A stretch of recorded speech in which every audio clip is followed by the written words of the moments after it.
It's December 24th, say 1972.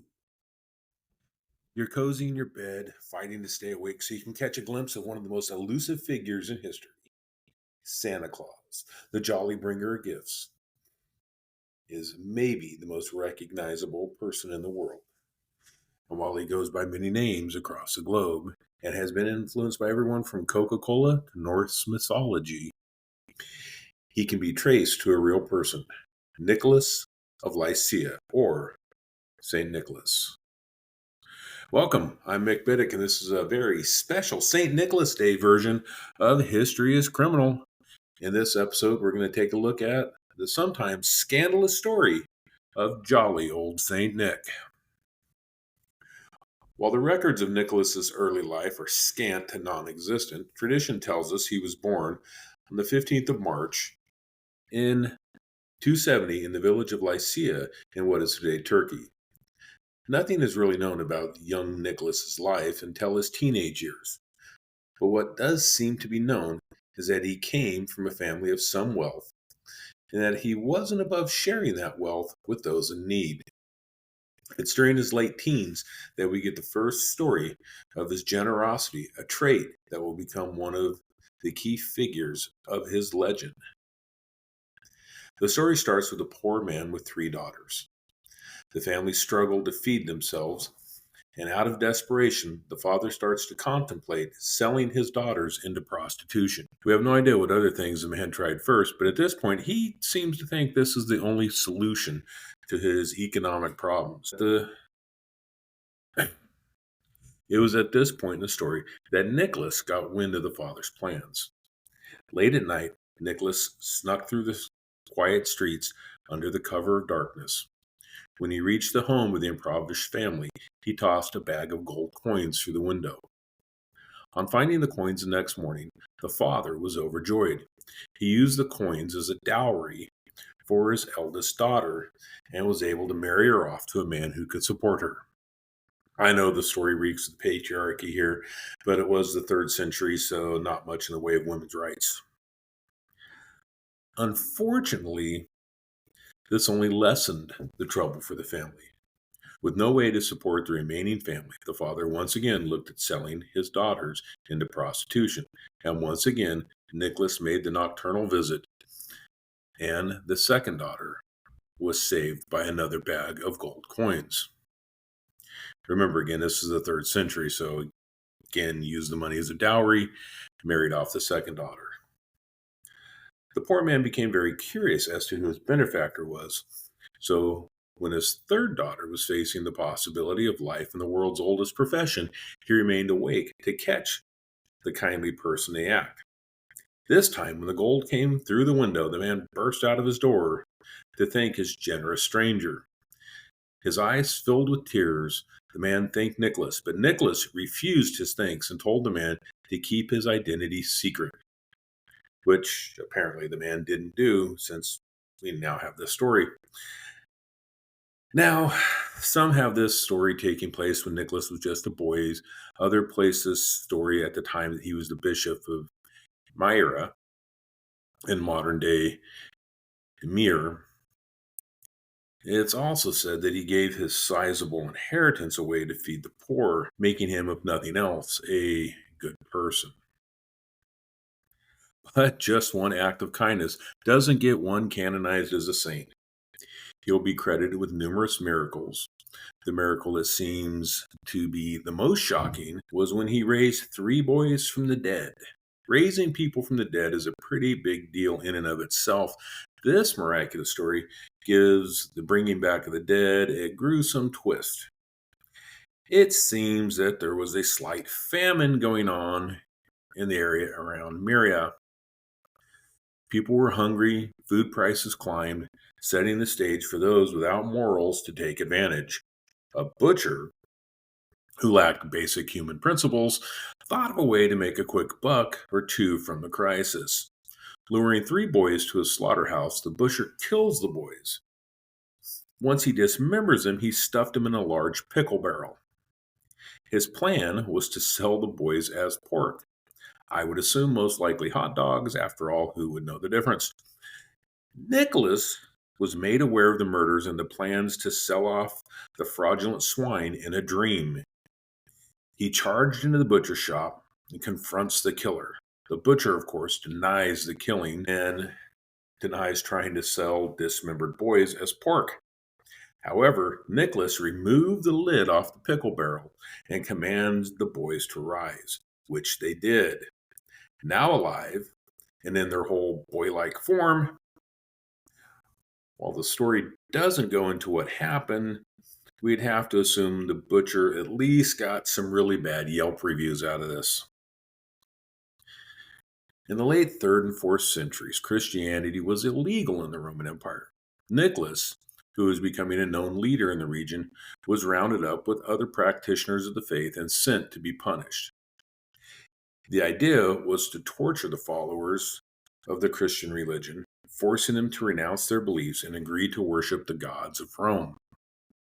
This was known as the Great Persecution, lasting from 303 to 313. While it is unclear how long Nicholas faced torture, we know he refused to denounce his beliefs. Legend said that he was freed by the Emperor Constantine, who legalized the Christian faith in 313. Now, as any good Christian with money in the early 4th century, Nicholas would have made a pilgrimage to the Holy Land. Before his ships could reach landfall, it was caught in a powerful storm. Violent winds and waves tossed the ship. Think the SS Minnow on Gilligan's Island. But before the ship and crew could be lost, Nicholas rebuked the waves and calmed the seas. This story was spread by sailors over the next century or so, and sailors began to pray to Nicholas for safe journeys or to calm the weather, leading to Nicholas becoming the patron saint of sailors. Once in the Holy Land, it is said he took up residence at a crypt near Bethlehem. Praying and studying and fasting near the site of Jesus' birth, he gained a greater spiritual strength that he would return to Myra with. The crypt he is said to have lived in is today marked by a sign that says the Church of St. Nicholas. As he returned home, the Bishop of Myra died.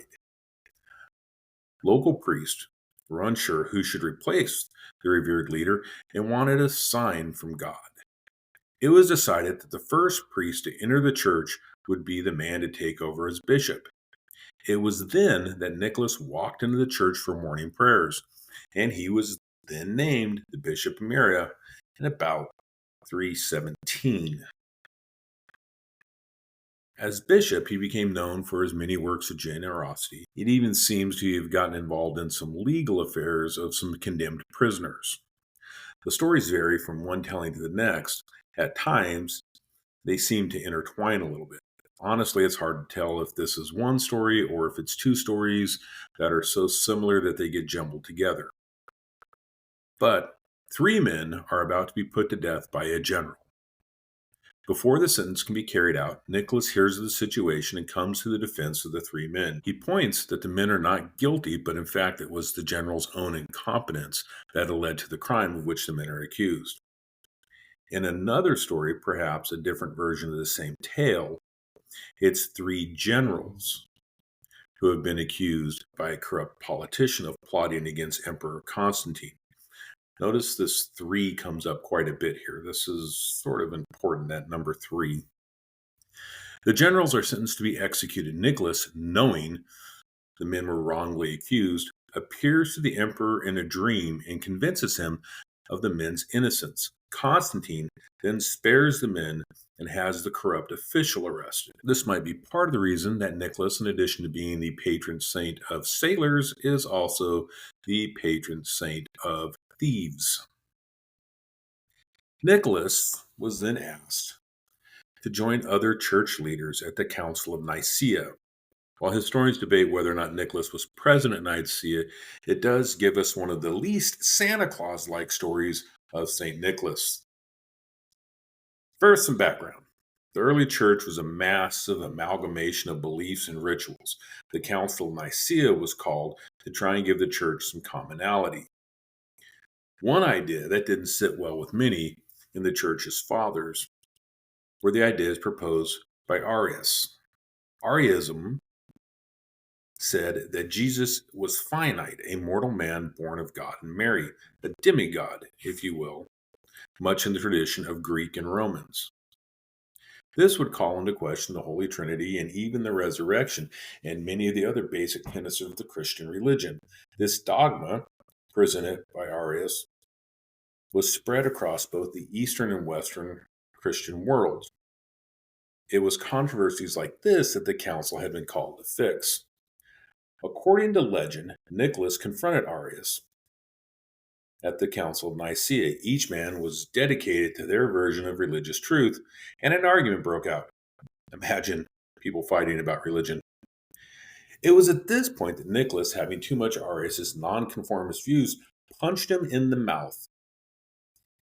That's right, it seems that Santa Claus had a nasty right hook, although it's reported that he actually slapped Arius. In any case, this didn't sit well with the other bishops, and Nicholas was taken to Constantine. The emperor, seeing this as a religious matter, said it was up to the bishops to decide Nicholas's punishment. So they stripped him of his bishophood and his bishop robes, and he was chained up and tossed in the cell. While praying for forgiveness to Jesus and Mary, they both appeared to Nicholas and asked Nicholas why he was in jail. And he responded, "Because of my love for you." At this, Mary restores his bishop robes and unchains him. The next morning, when the jailer checks on Nicholas, he sees him in his finery, quietly studying scripture. When Constantine was told of what transpired, Nicholas was ordered released and returned as Bishop Ameria. The council would adopt Nicholas's arguments as the Nicene Creed, and the beliefs of Arius were labeled as heretical. It was this removal of Nicholas from the Council of Nicaea for hitting Arius that probably leads to the confusion as to whether or not he was there, because his name would have been stripped from all the official records, but then added in back later. And this is why it's decades after the Council of Nicaea that we see the first records of Nicholas appearing at Nicaea. Now, Nicholas will die on the 6th of December, 343, at the age of 73 years old, most likely from a plague that had ravaged the region at the time. People around the world celebrate the 6th of December as St. Nicholas Day. Due to his penchant for giving gifts and his general generosity, along with the proximity to Christmas, he and the holiday have become intertwined. But that is far from the end of Nicholas's travels. On his death, he was entombed in Myria, in present-day Turkey. But it seems he wouldn't stay there. By the late medieval period, having a relic tied to a saint was a big draw, not only for a church, but for a whole town. Relics meant pilgrims. Pilgrims spent money, and with the growing embers of capitalism spreading across the Christian world, saints were a commodity to be exploited. It wasn't unusual for a town, a little down on their luck, to procure a relic from somewhere else and call it their own. So it was in 1087 that the town of Bari in Italy decided to liberate the bones of St. Nicholas from Myria. Now, Myria had recently fallen to Muslim Turks, giving Bari the excuse that the saint's bones were now in danger. The bones had become famous because they emitted this oozy, oily substance called manna. This manna was said to have healing powers. Nicholas' tomb had become a popular site for pilgrims. So, in 1087, 3 ships carrying 47 men sailed in the spring from Bari to Myria. When the well-armed men came ashore in Myria, they quickly barged into the church and demanded to know the location of St. Nicholas's bones. The monks resisted, but were soon tied up and threatened, causing them to name the location they had hid the bones. Breaking into the tomb, they found the bones in a puddle of manna. The bones were gathered up, and the men reboarded the ship and returned to Bari. Upon their return, Triumphant with the bones of the saint, the men were greeted as heroes. The town constructed a new basilica to house the relics, and the men and their families were even given a percentage of the offerings left at the tomb. To this day, people by the thousands come to Bari to witness the relics. The Feast of Translation of St. Nicholas is held on the 9th of May to mark the year the bones were moved to Bari, or you could say the bones were stolen and taken to Bari. Maybe that's why St. Nicholas is also the patron saint of thieves. Could be getting thieves pardoned, or it could be that his bones were stolen. So St. Nicholas ends up the patron saint of thieves, sailors, and children. Also on this day, the rector of the basilica collects a small amount of manna from the bones. The manna is then mixed with a large amount of holy water, is bottled and sold. While it allows believers to possess their own relic of the saint, some believe it has healing powers if drank. Now, I'm not one to call into question anybody's religious convictions or anyone's faith, but drinking weird ooze that comes from 1,600-year-old bones of a presumed saint, I'm not into that. But wait, Bari is not the only place claiming to have the bones of St. Nicholas. Venice, Bari's rival, says they actually beat the Barbarians to the bones in Barbarians. I'm sure I'm pronouncing that wrong. To the bones in Mira. They say they stole the bones before Bari made it to Mira. This controversy raged for centuries until a study of the bones concluded that both sets of bones came from the same man who died at approximately 70 years old. Most likely, one got there first, grabbing the bones, but left some behind. Then the other snatched up the remaining bones. Other small fragments of the bones have been given to various churches around the world. Among those in the U.S. include the relic at St. Martha of Bethany in Morton Grove, Illinois.